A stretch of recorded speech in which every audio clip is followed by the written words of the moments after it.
goodness.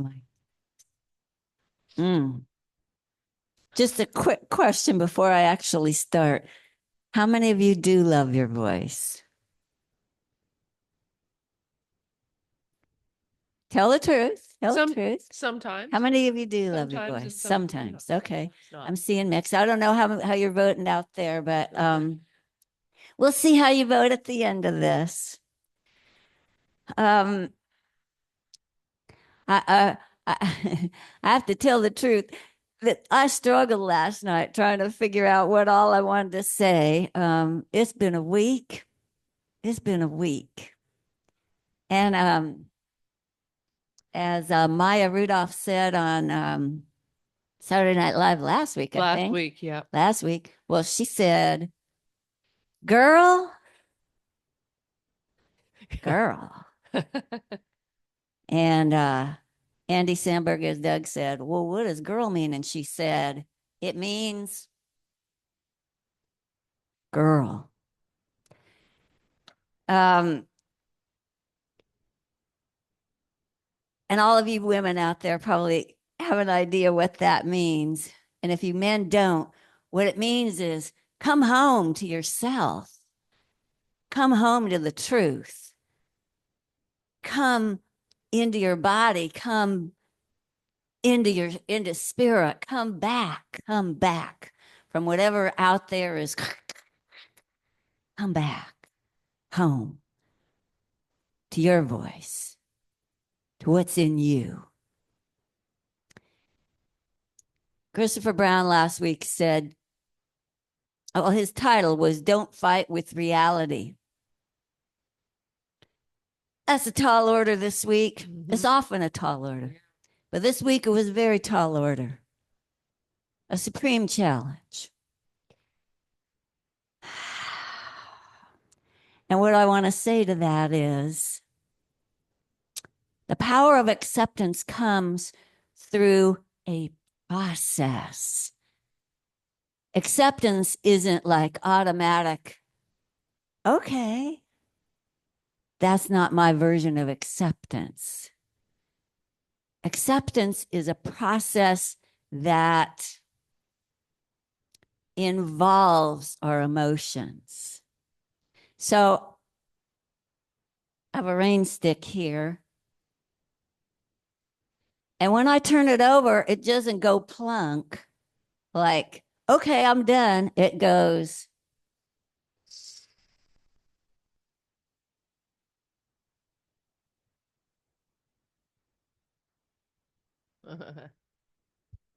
Acceptance is kind of like that. It has a timing. And one of the great things about acceptance is that your own emotions are part of what you get to accept. Ha ha. Because we are beings of spirit, we are beings of God, and we are human beings. And that's the form that that spirit created us in.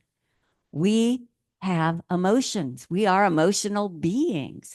That's part of us. That's not a mistake.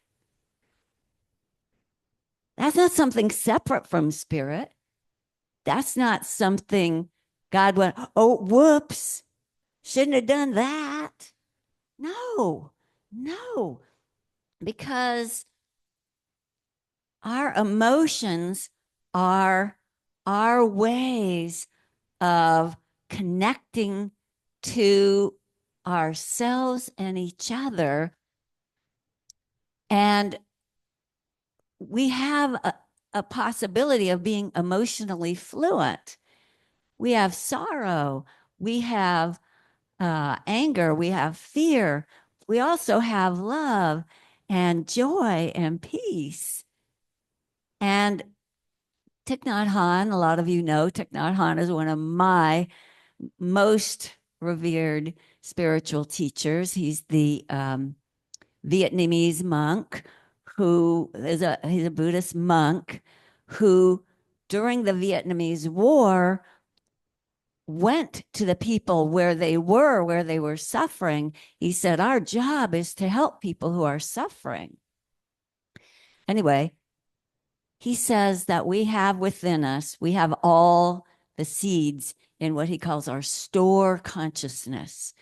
That is, you might think of it as your unconscious mind. You might think of it as just the deeper part of you, whatever. All the seeds. So sorrow, anger, fear, all those. And then we have love and strength and power and joy and peace and all those. So we have all of them. And he says that when one of those seeds gets watered, it grows important, comes up into our, what does he call it? Your wake, your everyday consciousness. It's important. So those seeds, they're all there. They're all there. It's how we work with them that makes the difference. So I wanted to give you an example about from my life that when I was, I think I was in fourth grade. So what is that? 9 years old. I was at my friend's house, Judy Jake's house, and she had this cute older brother. And he came in and we were talking, and then he said, "You know, you have a granny voice. Your voice sounds like a granny." Huh. I was mortified to the bone. I was embarrassed and ashamed. And I was shocked and I didn't know what to do. And I didn't know this is my only voice. What am I going to do?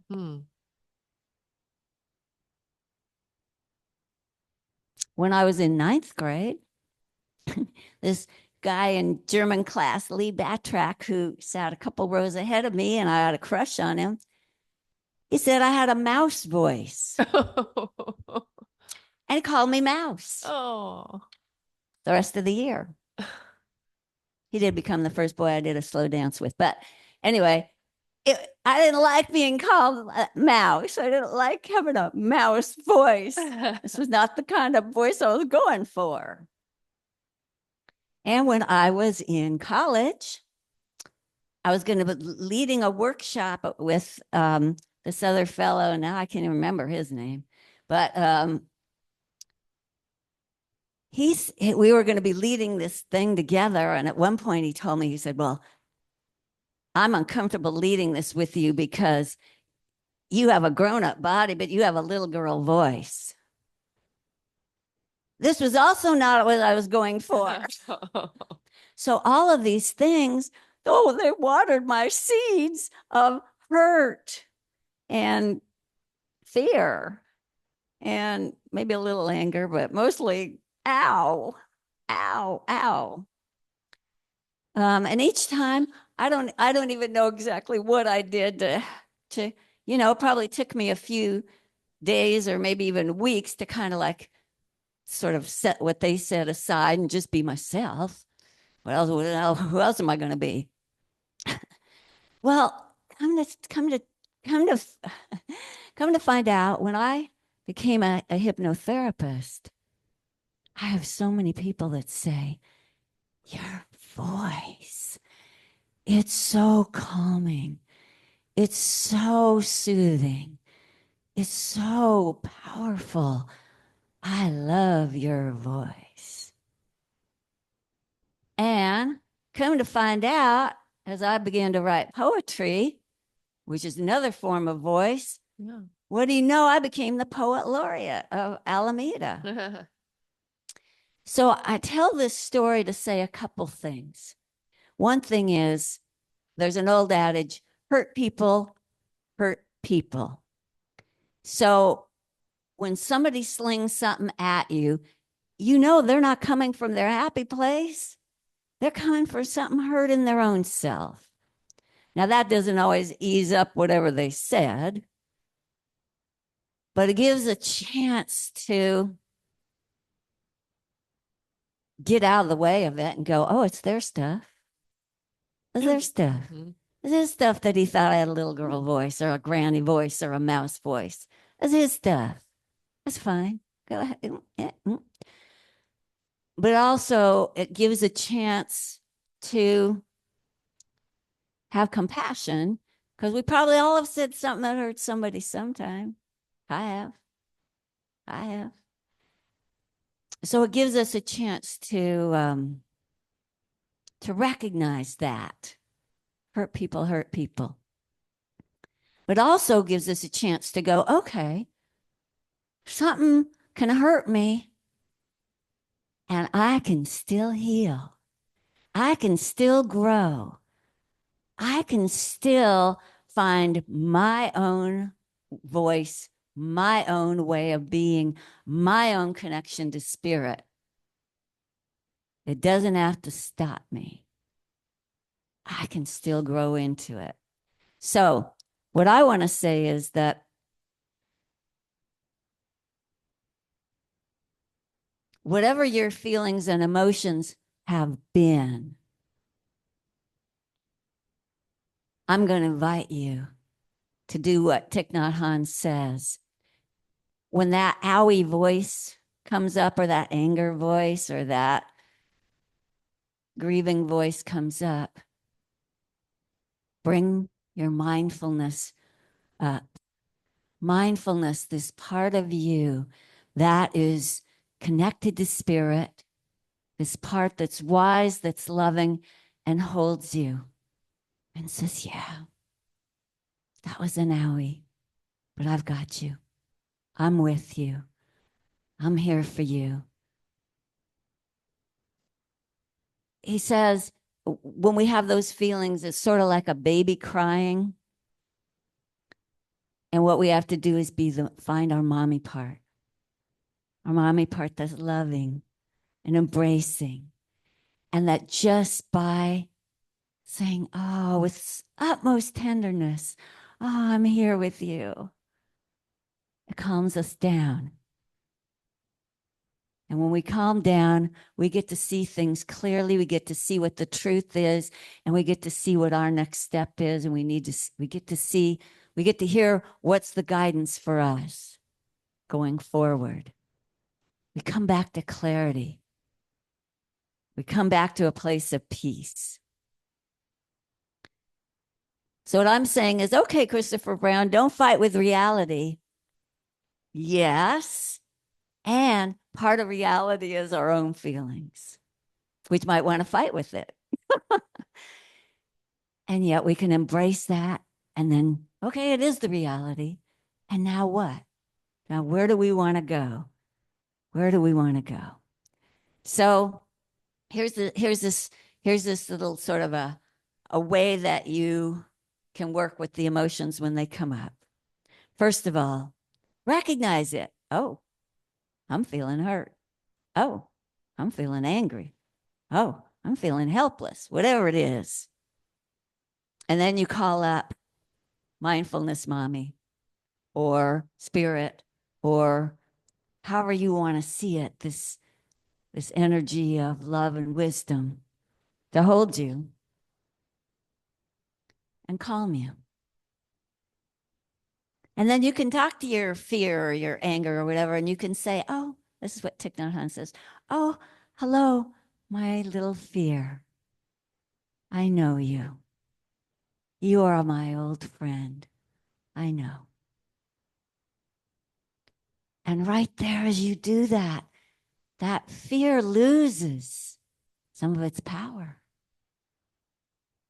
And you begin to tap into all those other seeds that you have because they're there.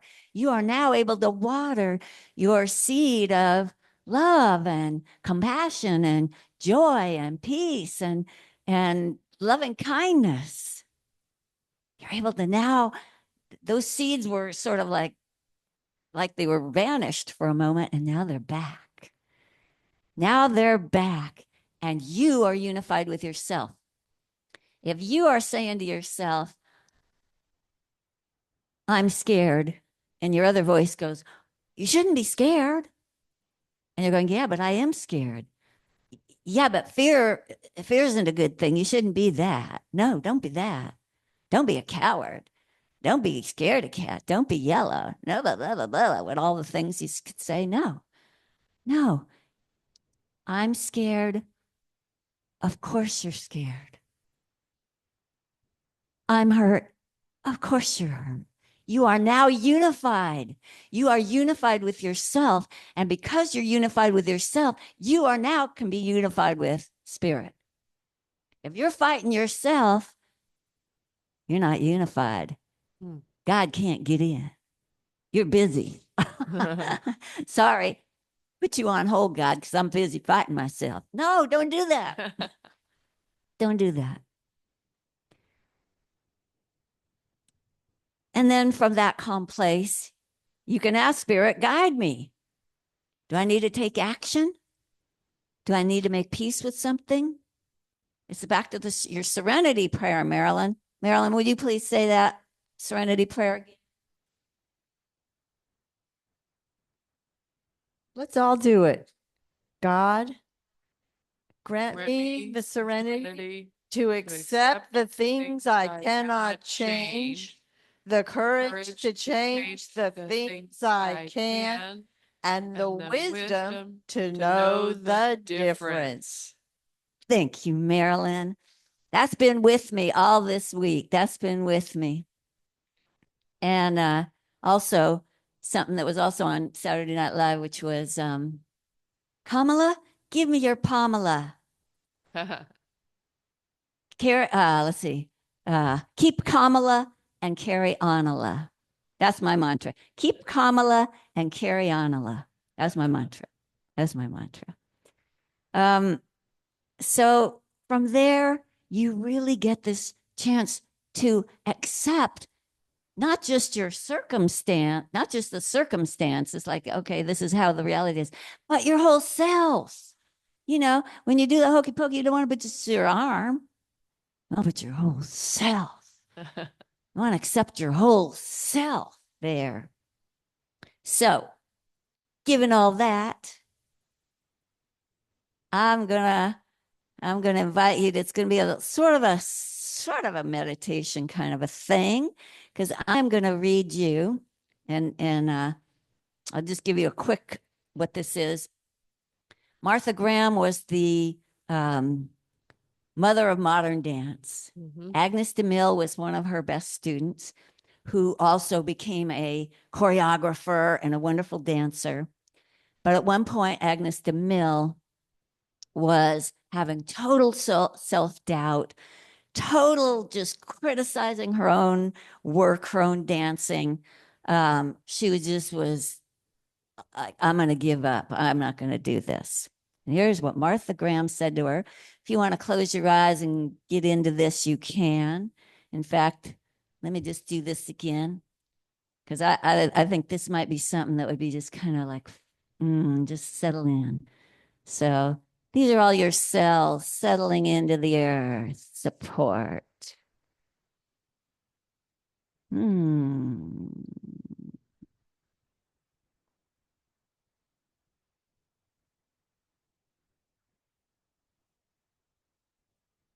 Feeling held by the earth. Settling.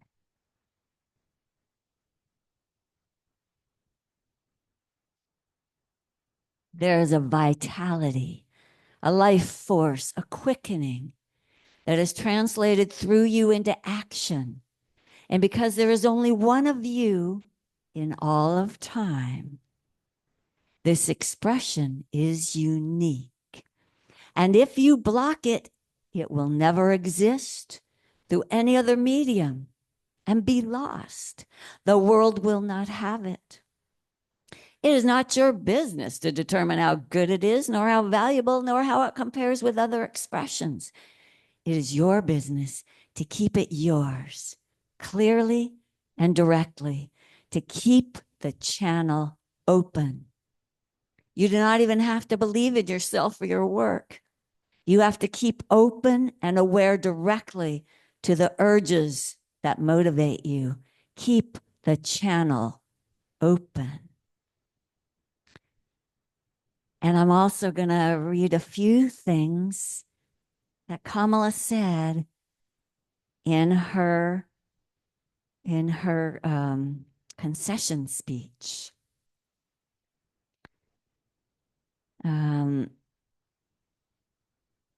I often say that when we fight, we win.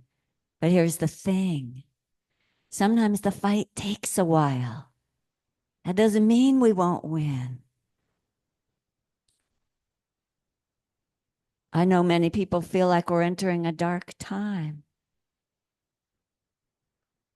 But America, if it is, let us fill the sky with the light of a brilliant, brilliant billion stars.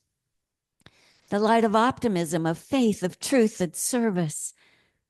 May that work guide us, even in the face of setbacks, toward the extraordinary promise of the United States of America. The light of America's promise will always burn bright as long as we never give up, as long as we keep fighting.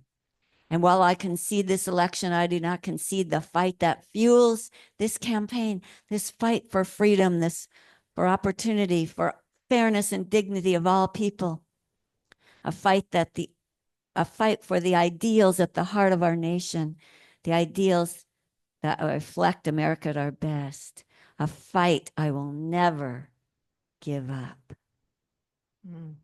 And to the young people, please know it's going to be okay. And I want to say it to all of us.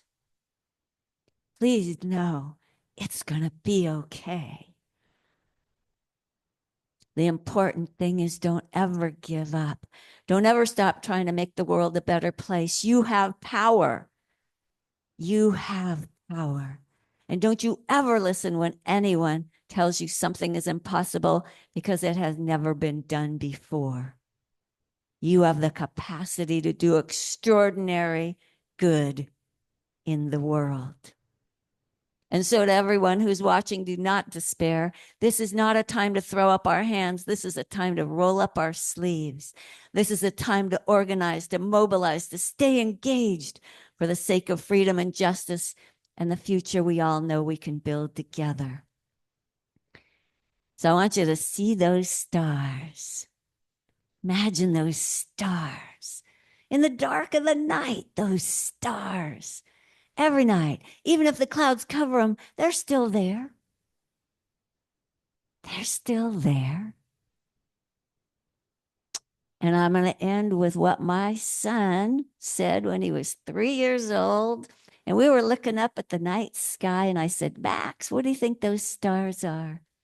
And he said, those stars are shining down on me and I'm going to shine back. Oh. So I hope you shine and dance and love your voice. Thank you. Mm-hmm.